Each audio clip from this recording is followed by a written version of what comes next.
So that ties in to the next blog that we wrote, Froggy. Froggy, yeah.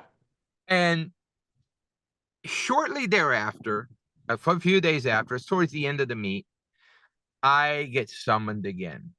Press box, Mac, Bruno, here he is. I feel like dead men walking, going downstairs, you know.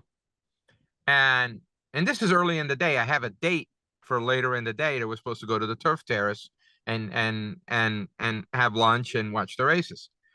And he says to me, and I go into the suite, and he says, I want you to give me a $5,000 pick six ticket for me to put in. I guess it was one of those big carryovers. Yeah. I don't put $5,000 tickets together, you know? So I go back upstairs, I work out a ticket. There was a Baffert, it was like 6-1 on the line, gold something, that I liked. So I singled them. I go back downstairs, I hand them the ticket, hand them the slip with the numbers on it, turn around and leave. So later on in the afternoon, I'm sitting over there by Jimmy the maitre d'. We got a table, I've got a date. Was it Her name was Paige. Huh? Was the same woman from the bar with the No, different one. Different one. Yeah, that's Delmar for you. Nice, beautiful blonde. Paige was her name. And we're hitting. She's betting too. And I had two $20 horses win. We're cashing out. She's happy as could be. And I looked up at the board because it's the race where the Baffert's in.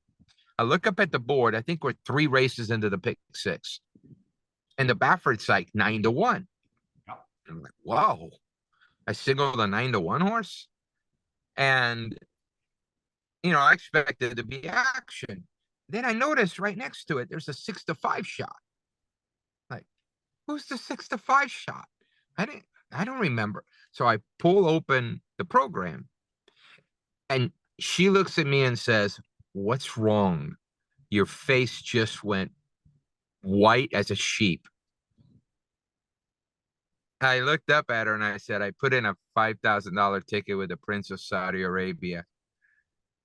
And I didn't use this favorite at 6-5. He had Thoroughbred Court. He had a horse with Wally the Lassie, first time starter, at 6-5 on the board. Wow. I didn't use it. Didn't even nothing. It was not on the ticket. I'm like, you know what? After this race, I think we need to quietly get out of here. She goes, why? She goes, you're going to find out. I said, trust me. She goes, I want to meet the Prince. I said, not today. They run the race, and here's the Baffert and the Prince's horse, head and head, bobbing to the wire. Baffert nails him. Another $20 horse. She's, of course, jumping up and down because she bet it. I bet it, but I am not jumping up and down. I'm kind of wondering what the hell is going to happen to me now. So I said, let's pay for our bill before the last race, and let's get out of here. We'll go to dinner. She goes, okay. She made like $500 that day, so she's happy. Sure. So we pay our bill. We head back into the turf club, from the outside. And I'm thinking they're all still in their suite. He's not. Who's sitting at the bar, standing at the bar? The Prince. And he was a tall man. And he looks at me with his finger and he goes, I use my horse, So I was too scared to ask him, did you use the Baffert too, or did you single your horse and throw out the Baffert? I never asked that question. He was more interested in my blonde than he was in the ticket. So now, he's alive to 5 horses in the last, and they're all paying tremendous amount of money. Much to my, and I don't want to be mean with this, but it was pretty much like when Jim Cassidy's first time starter at 30-1 wins the race and we don't have him. Some $70 bomb wins the last race on the grass.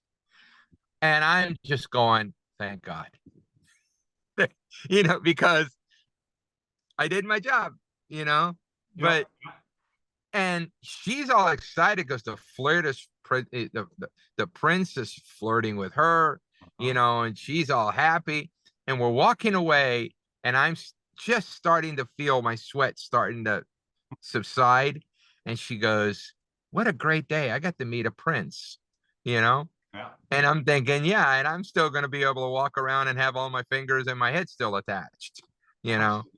So, so the biggest thing about those blogs that I put together, it's not only about experiences, but it's also about the camaraderie at the track. And Del Mar is one of the best ones at it. Saratoga is another one. Keeneland is another one, where you go and you never know who you're going to meet. Yeah. You never know. Yeah. And the experiences you have will last you a lifetime. And I've learned one thing, and this is the motto of the whole story. If the Prince of Saudi Arabia asks you to put a damn pick six ticket in, make sure you use one of his horses if he's got one in the race. Make sure you do, you know? I'll try and remember that, Bruno, but thanks for hanging out. I hope the viewers like these little shorts. If you do, hit the like button, subscribe, hit the bell. You'll find out when we drop these. But I think next time, Bruno, there's a couple of betting ones that I'm interested to pick your brain on. So thanks Anytime. for hanging out, and we'll see everybody next time. Take care.